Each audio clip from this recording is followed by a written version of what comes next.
A paz do Senhor, irmãos e ouvintes da Palavra de Deus. Mais uma semana trazendo uma videoaula da Escola Bíblica Dominical, primeiro trimestre de 2024, onde a aula de hoje temos por tema Igreja, Organismo e Organização. Dentro do trimestre, o corpo de Cristo, origem, natureza e vocação da igreja no mundo, comentada por José Gonçalves, pastor líder da Assembleia de Deus no Piauí, de Águas Brancas, no Piauí. Deixa eu conferir para não transmitir errado. Exatamente, Assembleia de Deus em Água Branca, no estado do Piauí.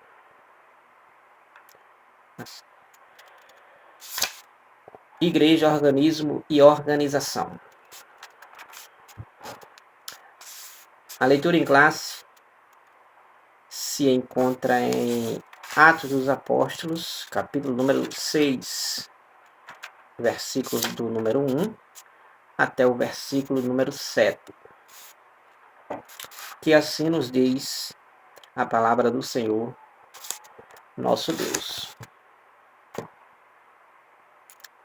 Ora, naqueles dias, crescendo o número dos discípulos, houve uma murmuração dos gregos contra os hebreus, porque as suas viúvas eram desprezadas no ministério cotidiano.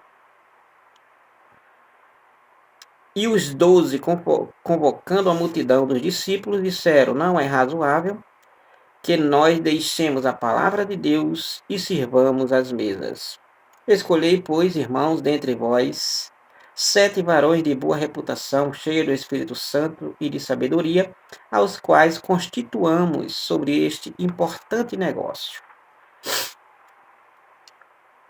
Mas nós perseveraremos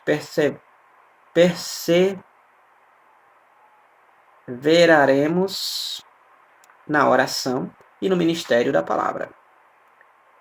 E este parecer contentou a toda a multidão, e elegeram Estevão, homem cheio de fé e do Espírito Santo, e Filipe, e Prócoro, e Nicanor, e Timão, e Pármenas, e Nicolau, procérito de Antioquia.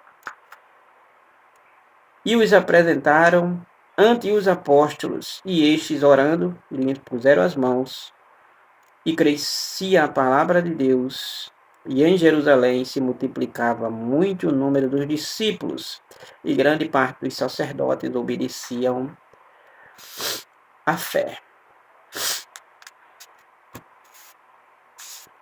O texto áureo é justamente na leitura em classe, versículo número 3. Atos, capítulo 6, versículo número 3. Escolhei, pois, irmãos, dentre vós, 7 varões de boa reputação, cheios do Espírito Santo e de sabedoria, aos quais constituamos sobre este importante negócio. Escolher 7 varões de boa reputação.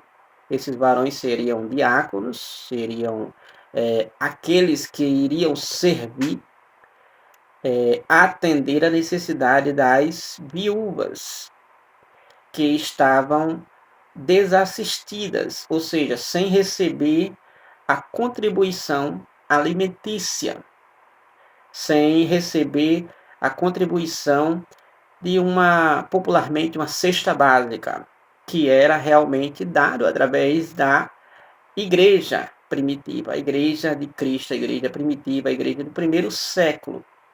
E com isso, foi feita uma reunião, e nessa reunião foi constituído foi de comum acordo eleger 7 homens para este serviço. E esses homens precisariam ser de boa reputação, cheios do Espírito Santo e de sabedoria, para que pudesse ministrar apesar de aparentemente simples essa tarefa. E isso foi assim feito. A verdade prática nos diz: a igreja é um organismo vivo. A igreja de Cristo é um organismo vivo. É o organismo vivo de Deus aqui na terra. Contudo, toda estrutura viva, todo organismo vivo, precisa ser organizado. Ou seja, todo organismo, né, precisa ser de forma e estar de forma organizada. Organizado. E a Igreja de Cristo, como um organismo vivo, também precisava ser de maneira organizada, como assim foi realmente diante dessa reunião de comum acordo para que pudesse organizar as tarefas. Então, os apóstolos se aplicavam na palavra e na oração, enquanto os diáconos serviam a essa tarefa, a essas necessidades. Então, veremos aqui nessa aula sobre essa temática, a Igreja de Cristo, que é um organismo vivo e, ao mesmo tempo, além de organismo vivo, é uma organização. Exerce vive esse organismo vivo de maneira organizada. No tópico número 1, nós temos a estrutura da igreja cristã. A estrutura da igreja cristã. Primeiro subtópico, nós temos a igreja como organismo. Organismo, a igreja é um organismo. E como um organismo é visto como um conjunto de órgãos que constituem um ser vivo. Então, para ser um organismo, né, segundo a definição anatômica, um organismo vivo é visto como um conjunto de órgãos que o constituem esse ser vivo. Um corpo humano, por exemplo, ele é um corpo com vários membros e suas subdivisões.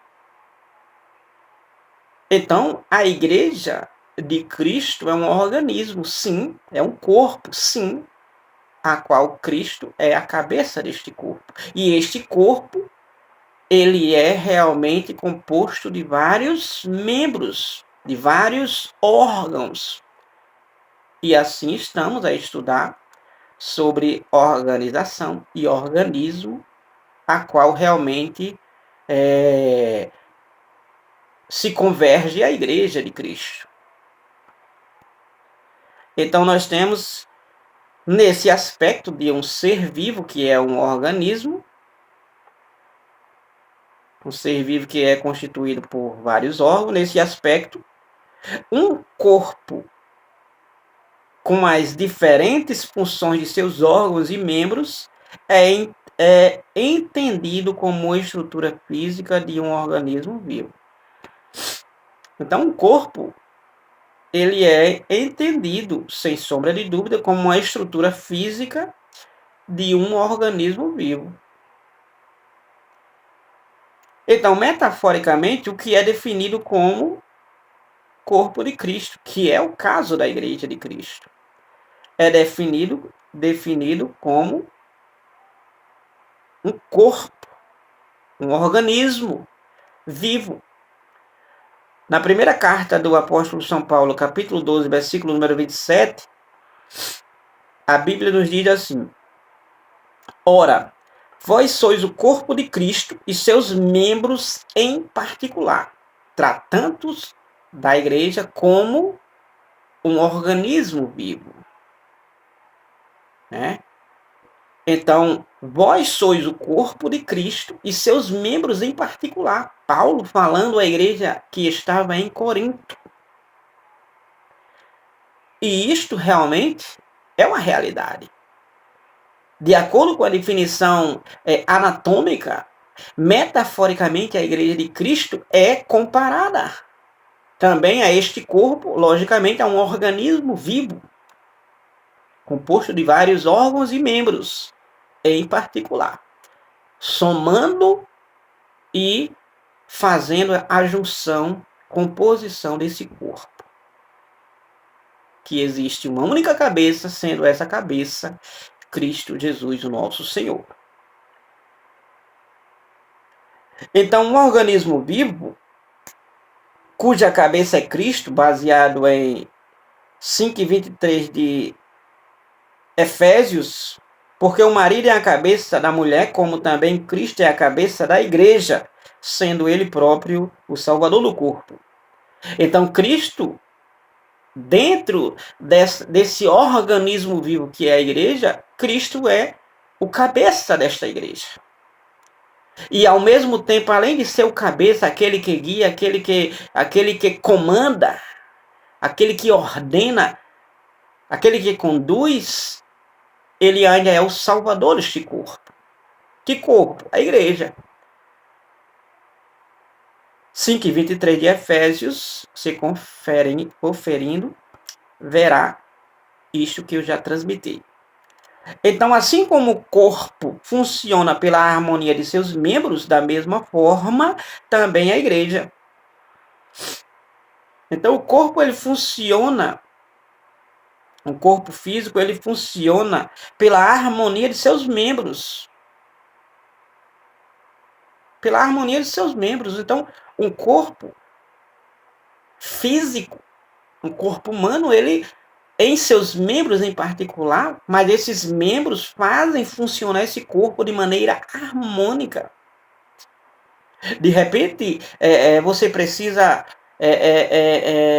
coçar os olhos, tem a mão, né? Você precisa andar, tem os pés. Você precisa falar, tem a boca, e assim sucessivamente. Então, harmonicamente, esses membros, de maneira harmônica, fazem funcionar esse corpo. Então, a igreja de Cristo, assim como um corpo funciona pela harmonia de seus membros, da mesma forma também a igreja. Então, da mesma forma, do corpo à igreja, que é metaforicamente comparada ao corpo, então a igreja também funciona da mesma forma. Capítulo 12 de 1 Coríntios, versículo número 12 de 1 Coríntios, assim nos diz sobre esse funcionamento do corpo, que é esta igreja de Cristo. 1 Coríntios, capítulo número 12, versículo número 12 também. Assim nos diz sobre esse funcionamento do corpo, porque assim como o corpo é um e tem muitos membros, e todos os membros, sendo muitos, são um só corpo, assim é Cristo também. Então, funcionam pela harmonia dos membros. O corpo de Cristo, a igreja de Cristo. Então, os membros não existem independentemente um do outro. Então, um membro depende do outro. 12:21 de 1 Coríntios nos fala sobre essa dependência de um membro para com o outro. 12:21 de 1 Coríntios assim nos diz: e o olho não pode dizer à mão, não tenho necessidade de ti, nem ainda a cabeça aos pés, não tenho necessidade de vós. Jamais. Todo o membro que está no corpo é justamente para auxiliar no outro, na necessidade do outro. E assim se completa e se harmoniza esse corpo. A mão não pode dizer ao pé que não precisa do pé, nem o pé dizer à mão que não precisa do pé, etc. Vice-versa. Então vejamos que, portanto, como corpo místico de Cristo, a igreja existe organicamente. Então, como corpo místico de Cristo, que é a igreja existe organicamente, né? A igreja existe de maneira orgânica, de maneira viva, justamente pela essa harmonia de seus membros que justamente funcionam de maneira harmônica para o bem comum de todo o corpo, como também o corpo humano, então a igreja de Cristo, para o bem comum de todo o corpo, para a saúde de todo o corpo. De maneira que, quando um membro do corpo humano padece, todo o corpo padece. A igreja de Cristo, de igual modo, quando um membro padece, a igreja de Cristo também padece. Então, por isso que se precisa realmente ter saúde de todo este corpo, como também de todo o corpo humano.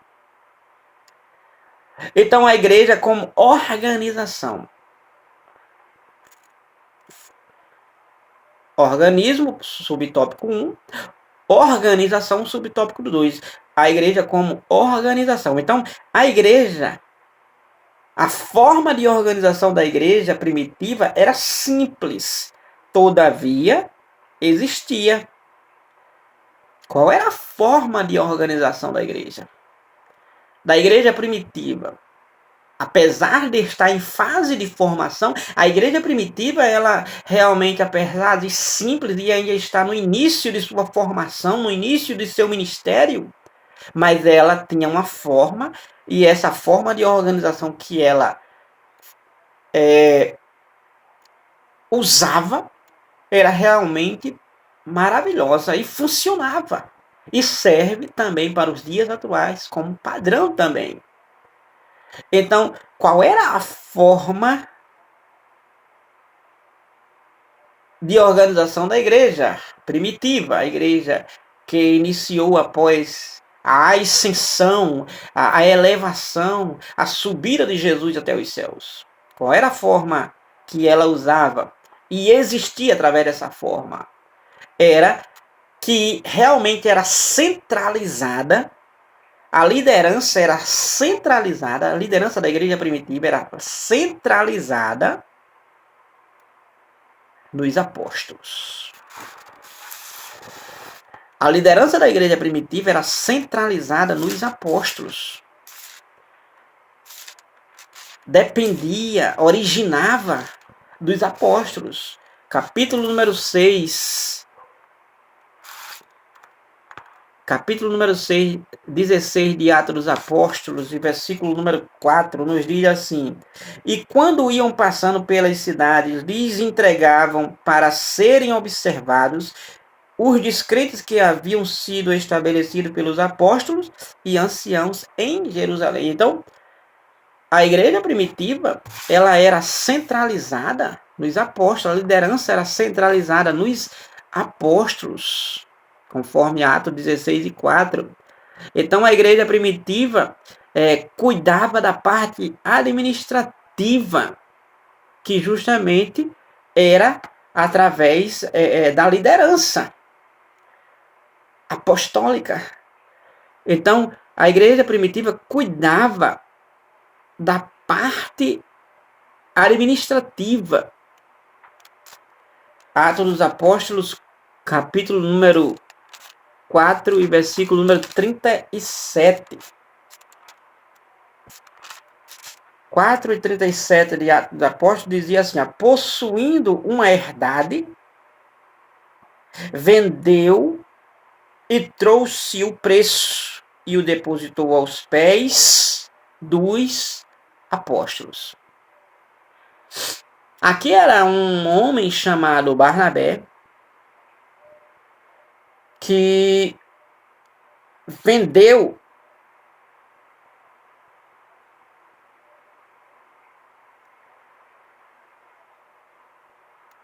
uma propriedade, pegou o dinheiro dessa propriedade e entregou sobre o comando dos apóstolos, para que os apóstolos administrassem esse montante, atender a necessidade daquele que realmente tinha necessidade.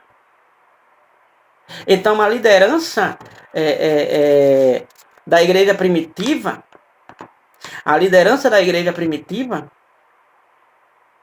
estava centralizada nos apóstolos, a administração estava centralizada nos apóstolos, e era os apóstolos quem realmente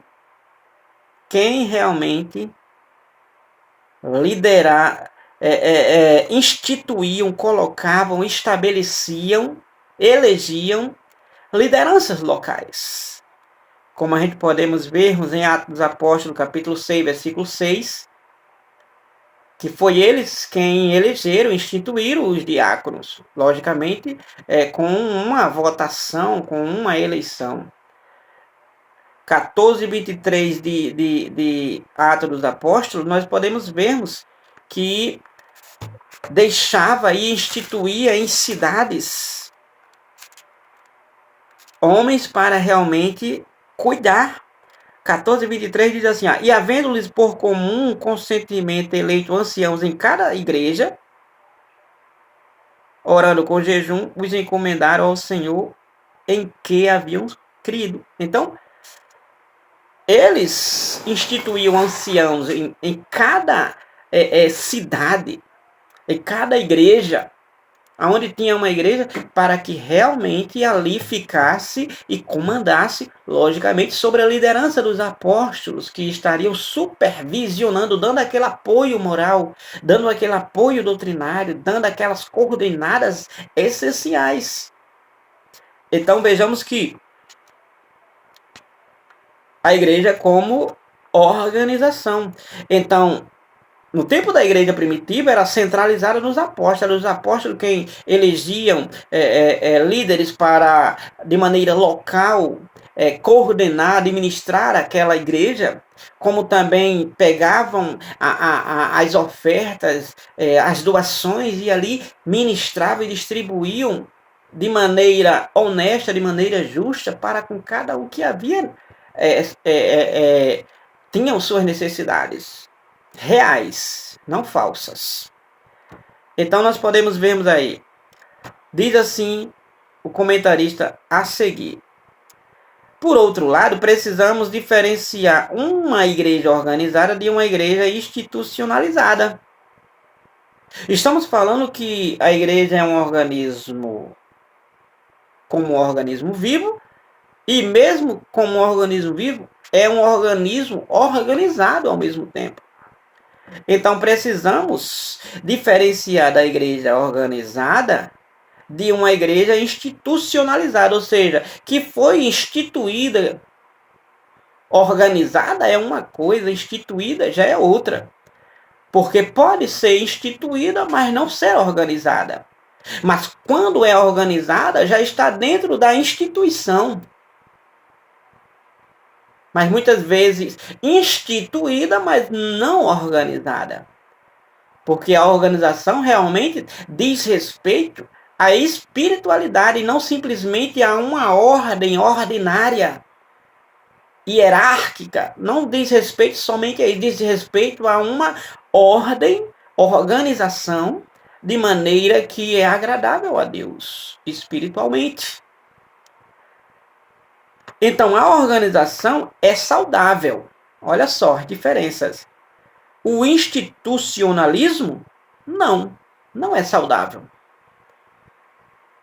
Porque, de repente, pode ter uma instituição recém, porém, pode não estar organizada, ou seja, dentro da vontade de Deus, segundo a vontade de Deus. Então, olha o comentarista, a organização é saudável. O institucionalismo, não é. A organização permite à igreja como estrutura social e se movimentar. O institucionalismo a enrijece e a neutraliza. Aqui é uma diferença em que uma coisa é superficialidade e outra coisa é espiritualidade. Uma coisa é religiosidade e outra coisa é espiritualidade. Por isso que a diferença de institucionalismo para organização. A organização é saudável, institucionalismo não. Não.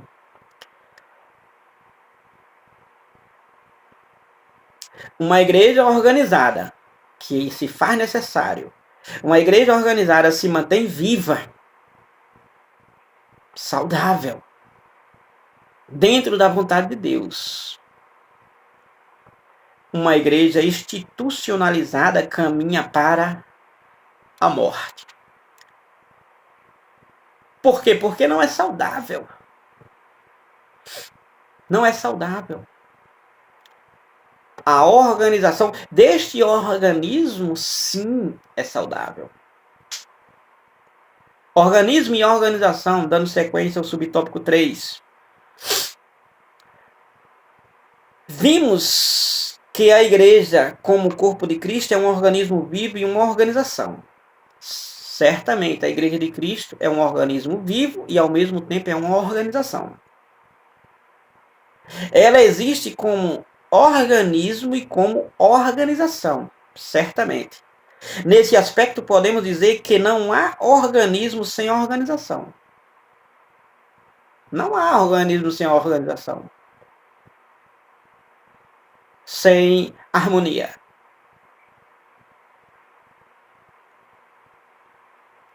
Todo organismo precisa de organização, mesmo as estruturas mais simples. Alguns acreditam que a igreja existe somente na forma de organismo e rejeitam toda forma de organização para ela.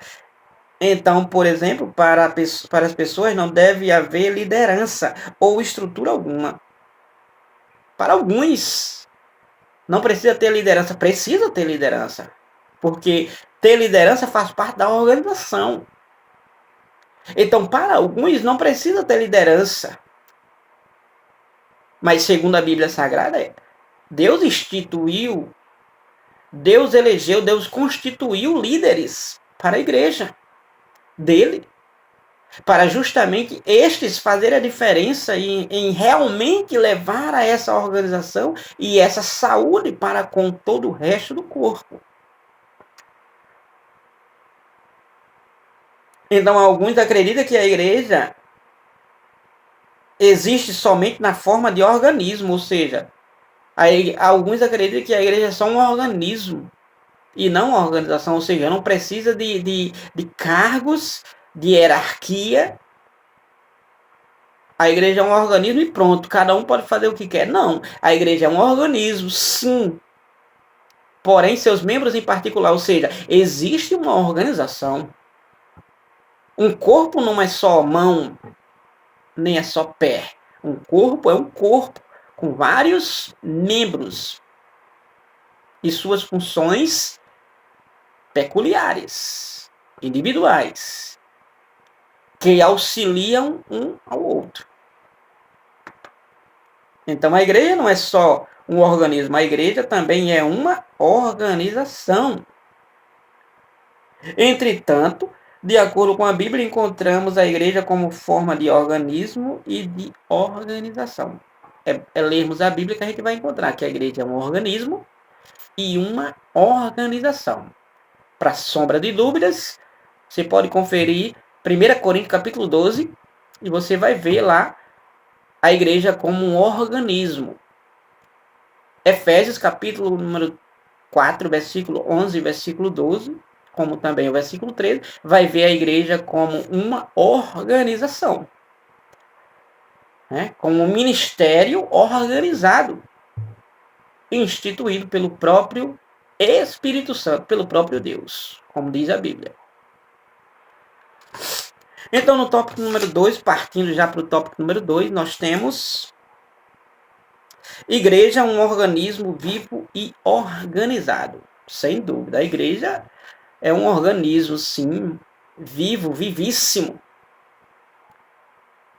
É Deus vivo entre nós. É Deus vivo na terra através da igreja.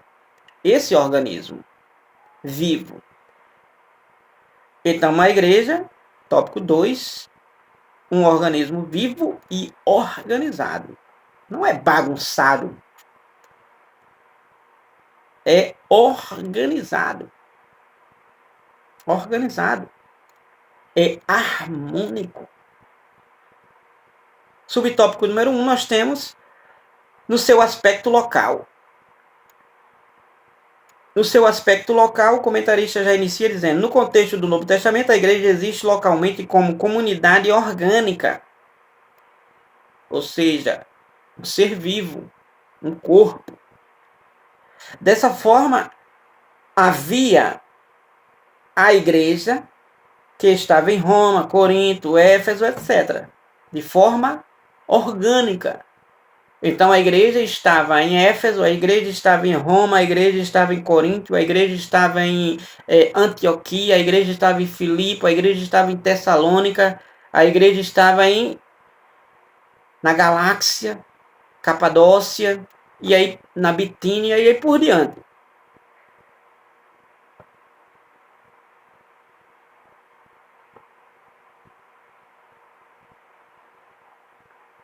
Como um organismo vivo, a igreja do Novo Testamento era organizada.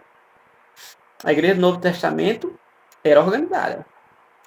Principalmente nos primeiros anos ou décadas. Podemos assim dizermos, nas primeiras 3 décadas ou 4 décadas, a igreja era realmente organizadíssima, né? Organizadíssima, e não abria mão da doutrina, da disciplina. Não perdia tempo. Quando acontecia algo que necessitava de disciplina, automaticamente já entrava em cena para fazer realmente e tomar as decisões cabíveis para não contaminar todo o corpo.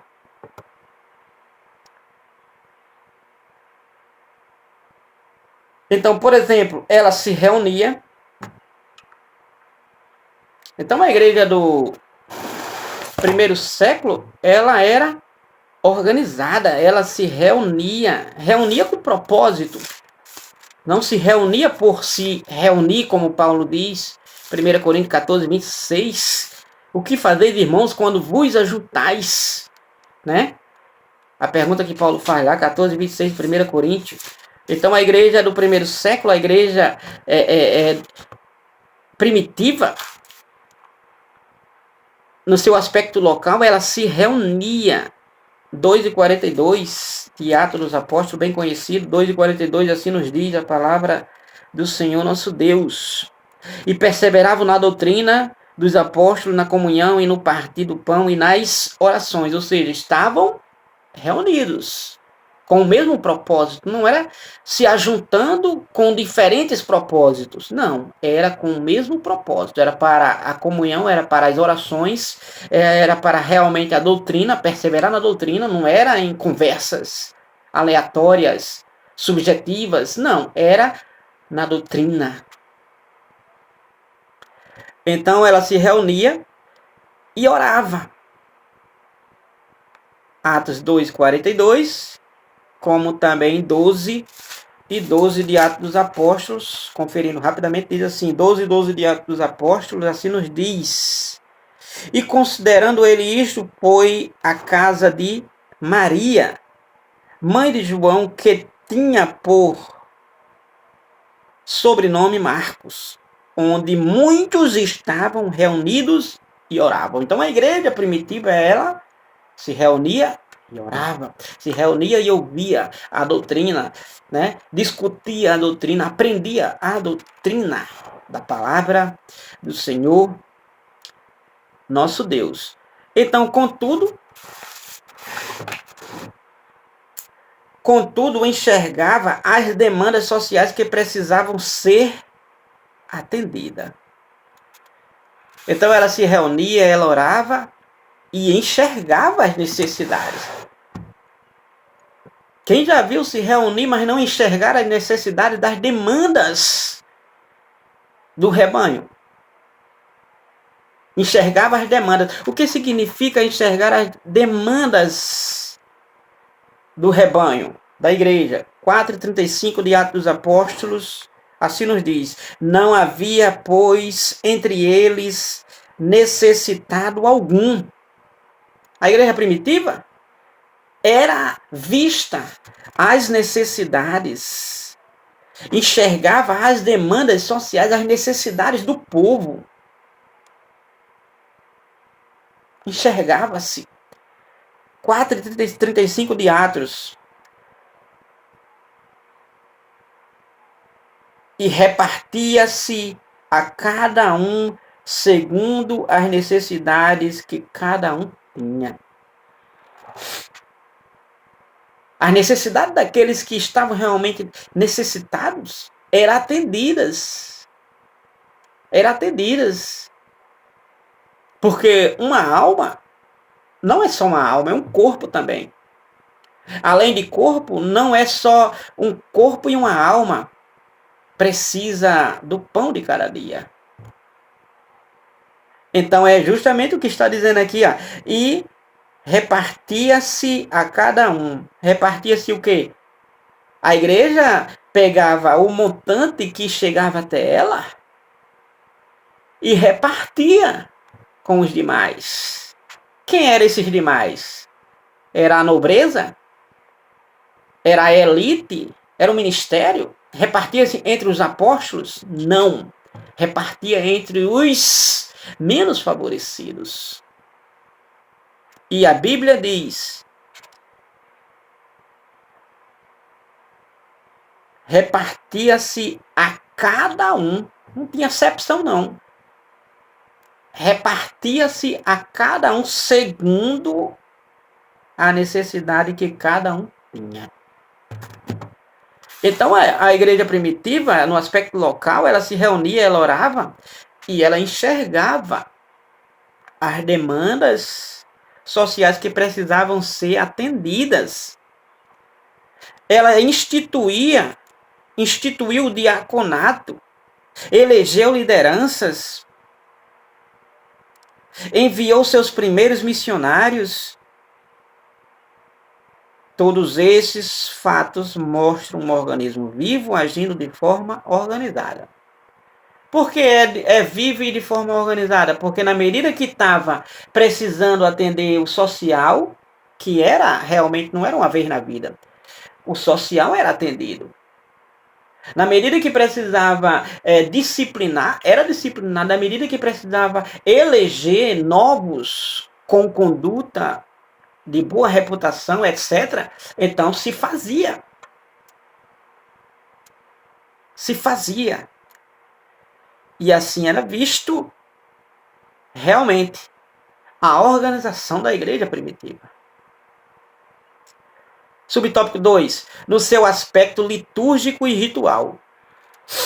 Então a igreja ela é organizada no seu aspecto local, ou seja, vendo o ser humano em sua integralidade, né, tricotomicamente, alma, corpo e espírito, não só dando a palavra, mas também dando o pão de cada dia, atendendo a necessidade do ser humano de sua forma integral, como um ser integral,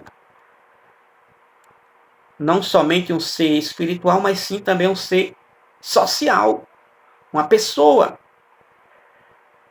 Então, no subtópico número 2, nós temos aí no seu aspecto litúrgico e ritual, ou seja, no sentido culto. No sentido de culto, de celebração.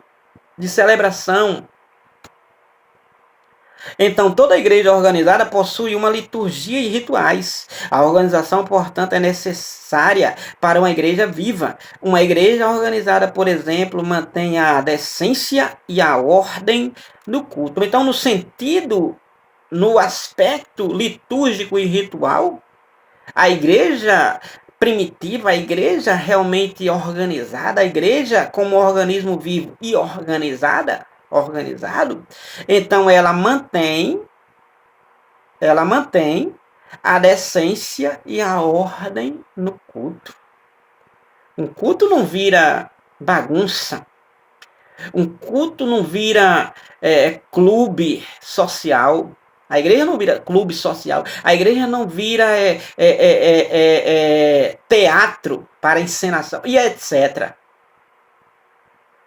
Palanque.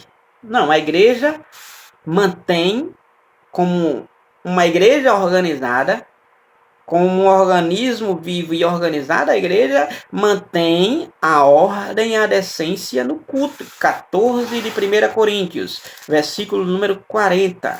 Assim nos diz a palavra do Senhor nosso Deus. Mas faça-se tudo decentemente e com ordem. Não é para ter indecência no culto. Não é para ter desordem no culto. Um culto precisa ter decência e ordem. Ordem e decência. Justamente para que isto glorifique a Deus em todos os sentidos. Em todos os sentidos. Seria uma ordem, uma decência, um pregador pregando e outro já falando ou conversando? Ou outros, seja no púlpito ou seja na nave da igreja? Seria uma ordem, seria uma decência isto? Seria decente? Seria decente? Enquanto um canta, ao mesmo tempo outros cantando diferente, outro hino, ou até mesmo conversas também, seria decente? Não é decente. Não faz parte da decência de um culto. Não é ético, apesar de alguns dizerem, ou outros, ou muitos dizerem. Augusto Nicodemos disse, ele disse que todos estão no culto para adorar. Porque alguns pensam que porque é um líder da igreja e pode conversar, pode fazer isso, pode fazer aquilo. Ou porque é um líder de mocidade, ou porque é um líder, etc. Pode conversar, pode rir, pode chorar, pode andar. Não, todos estão ali para adorar. Do pequeno ao maior, do maior ao menor. Da ovelha ao pastor, do pastor à ovelha. Da criança ao ancião, do ancião à criança. Então é necessário se ter uma ordem, é necessário se ter uma decência para que realmente isto contribua no bem comum. Que bem comum é esse? Adorarmos a Deus. Não atrapalhar o irmão que está se concentrando no louvor, se concentrando na pregação. O instrumento não tirar a atenção daquele que está, e aí sucessivamente. Então, uma igreja no seu aspecto litúrgico e ritual, liturgia e ritual, aqui corresponde aos elementos que compõem um culto cristão. Tem que ter o louvor? Tem. Tem que ter a palavra? Tem. Tem que ter a oração? Tem. Tem que ter o ofertório? Tem. Tem que ter etc. Tem. Porém, com ordem e com decência. Tem que ter ordem e tem que ter decência. Então, no aspecto litúrgico e local, existem ordem e decência no culto, estabelece costumes que devem ser observados. Então, que costume deve ser observado? Deve ser estabelecidos. 1 Coríntios, capítulo 11, versículo 16. É um costume sujeitar-se à autoridade, a todos. É um costume, tem que a igreja se sujeitar a todos que auxiliam e trabalham na obra do Senhor. Então, aquele que está estabelecido para ali oficiar, precisa realmente ser sujeitado, precisa exercer realmente a autoridade. Sim, não a ditadura, mas a autoridade. E a igreja precisa realmente obedecer. Logicamente, de maneira que estes estejam realmente de acordo com a palavra de Deus, não fora da palavra de Deus. Pedro disse: importa-nos obedecermos a Deus e não aos homens. Mas se os homens estão de acordo com a vontade de Deus, então obedecemos a eles também. Então vejamos. Da mesma forma, em relação ao aspecto ritual. Nesse sentido, vemos a igreja primitiva batizando os primeiros crentes em águas e realizando a ceia do Senhor. Então, no aspecto ritual, no aspecto litúrgico, é um culto com seus elementos: oração, louvor, palavra e oração. Bênção apostólica. Oração, louvor, palavra e bênção apostólica. Oração inicial, hinos da harpa, né? Devocional avulso, palavra de Deus, com tempo, não de 10 ou 15 ou 20 minutos, um tempo para uma palavra sólida, uma palavra firme, uma palavra excelente, uma palavra saudável, uma palavra viva e eficaz, a palavra de Deus. Bênção apostólica.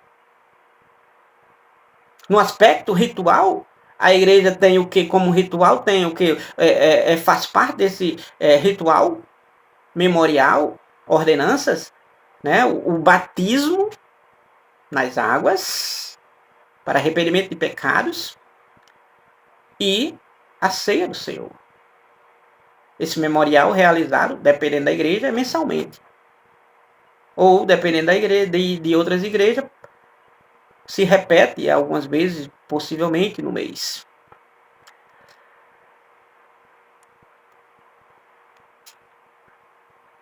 Então, em Atos Apóstolos 8, 38 e 39, nós temos o batismo em água, o eunuco lá, através de Filipe. E na ceia do Senhor, nós temos 1 Coríntios 11, 23, que é aquela leitura, geralmente lida em culto de Santa Ceia. Lida, precisa ser explicada. É lida rotineiramente, mas precisa ser explicada rotineiramente. Realmente o contexto desta passagem. Tópico número 3 e último, nós temos o governo da igreja nas diferentes tradições cristãs. O governo da igreja nas diferentes tradições cristãs. Nós temos subtópico número 1, episcopal. No episcopal, equivale a essa palavra episcopal equivale à palavra grega episcopos e aparece algumas vezes no Novo Testamento, Atos 20 e versículo 28, né? Paulo diz que o Espírito Santo vos constituiu bispos sobre o rebanho de Deus. Paulo fazendo um alerta para a igreja de Éfeso, para com os bispos que o Espírito Santo tinha constituído eles bispos sobre o rebanho de Deus, ou seja, para eles cuidarem, tomarem conta e com muito carinho e até realmente com muito amor, porque Cristo resgatou este rebanho, este povo, com seu próprio sangue.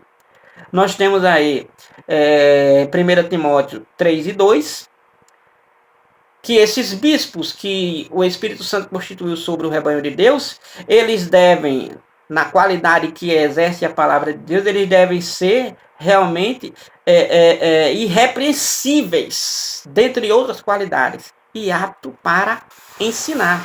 Eu vou ler rapidamente aqui para você poder entender. Capítulo número 3 de 1 Timóteo, versículo número 2.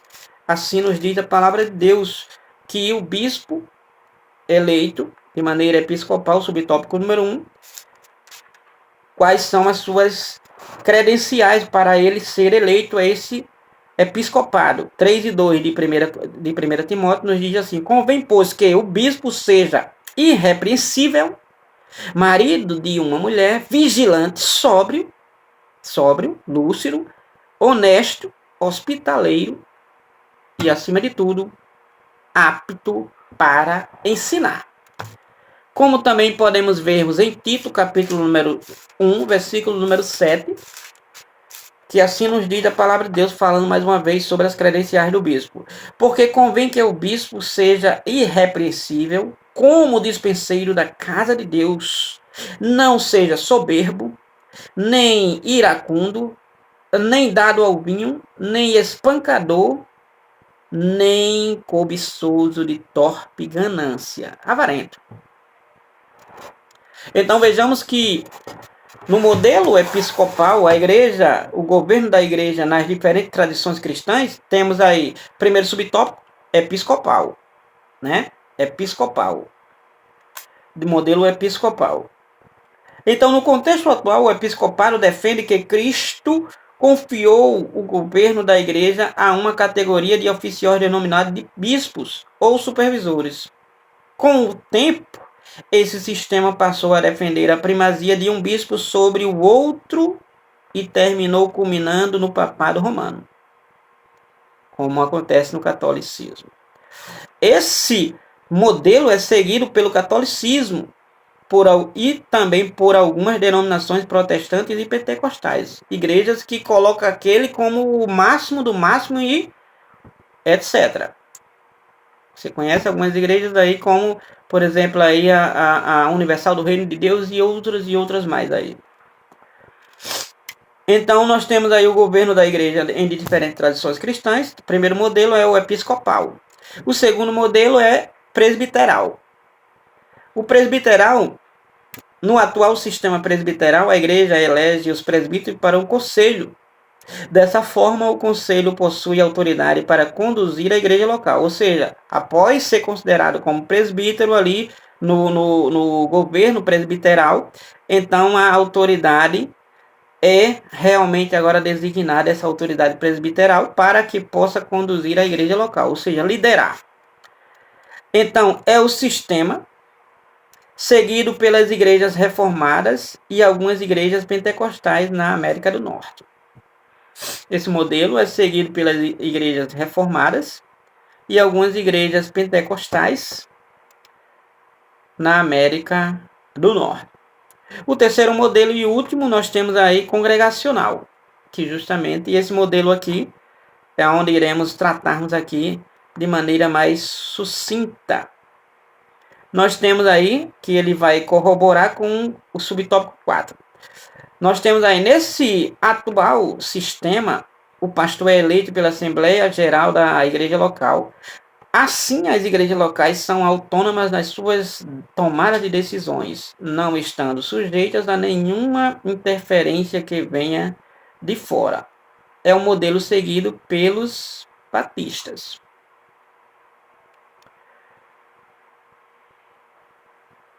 No subtópico número 4, nós temos o sistema de governo de nossa igreja, Assembleia de Deus.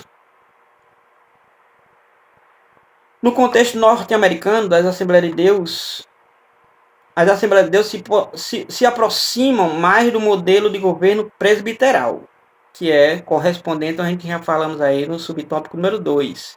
No modelo, a Assembleia de Deus, ela está mais voltada para o modelo presbiteral, aonde no sistema atual presbiteral, a igreja elege os presbíteros para um conselho. Dessa forma, o conselho possui autoridade para conduzir a igreja local. Então, nós temos aí, por outro lado, no contexto brasileiro, nossa igreja reúne elementos do sistema episcopal, congregacional e congregacional. Então, no modelo aí, por outro lado, do contexto brasileiro, a Assembleia de Deus no Brasil, nossa igreja reúne elementos do sistema episcopal, e do sistema congregacional. Que no sistema congregacional, o pastor é eleito pela Assembleia Geral das Assembleias, né? O pastor é eleito pela Assembleia Geral da igreja local. Assim, as igrejas locais são autônomas nas suas tomadas de decisões. Então, o pastor é eleito pela Assembleia Geral da igreja local, então ele pode tomar as suas devidas decisões. A igreja se torna independente, porque agora é liderada por ele. Então, o sistema de governo da nossa igreja é um modelo de governo presbiteral que, ao mesmo tempo, reúne elementos do sistema episcopal, que é o de presbítero, de bispo, na verdade, e no modelo aí congregacional, onde elege um pastor para que possa tomar as decisões sem interferência nenhuma, aí, logicamente, dentro do possível. Então, portanto, o modelo híbrido. Isso porque até o início dos anos 1930, a Assembleia de Deus, por haver sido fundada por Batista, seguia um modelo congregacional. Contudo, esse sistema de governo sofreu modificações a partir da criação da Convenção Geral, né, de 1930, Convenção Geral da Assembleia de Deus do Brasil. Então, nós temos aí, quando elementos do modelo episcopal foram, 1930, então, quando elementos do modelo episcopal foram somados à sua estrutura de governo congregacional. Assim, no atual modelo de governo, em sua grande maioria, embora mantenha certa autonomia administrativa em relação às convenções gerais e estadual a que são afiliadas, as igrejas possuem um modelo de liderança regional. As igrejas de Assembleia de Deus possuem um modelo de liderança regional, região, que coordena várias igrejas, no sentido local e centralizado. Então, nós temos, por exemplo, a autoridade de estabelecer lideranças pastorais nas igrejas locais pertence às convenções estaduais. Então, a convenção estadual justamente elege pastores para aquela determinada cidade, aquela determinada localidade. Então, nós podemos vermos que realmente a autoridade de estabelecer lideranças pastorais nas igrejas locais pertence às convenções estaduais. Em alguns casos, essa função cabe a uma igreja sede, uma igreja regional. Por exemplo, eu pertenço à Assembleia de Deus em Serra Pelada. Então, é Ceará-Mirim quem rege, quem elege para Serra Pelada, como também para outras mais cidades ou localidades. Então, cabe a uma igreja sede que preside sobre um conjunto de congregações locais a ela filiadas, que é o caso, como assim já citado. Então, de maneira já concluindo, já encerrando, igreja, organismo e organização. Fechando, a igreja como organismo é um corpo e, ao mesmo tempo, organizado, ou seja, harmonicamente. Então, a igreja é um organismo vivo, contudo, como toda estrutura viva, precisa ser organizada. Precisa estar tudo em seus devidos lugares. Porque é um organismo vivo, é um organismo de Deus. E organizado porque é organizado pelo próprio Deus. E tudo isto está na palavra de Deus. De onde tirar esses padrões? Tirar da igreja primitiva, que apesar de em fase de formação, existia em essa forma de governo aonde realmente dava certo. E dará certo, porque era na doutrina dos apóstolos, né, que era nos fundamentos de Cristo Jesus, era sobre a palavra de Deus, havia comunhão, havia oração, havia partilha comum entre eles, havia amor, etc.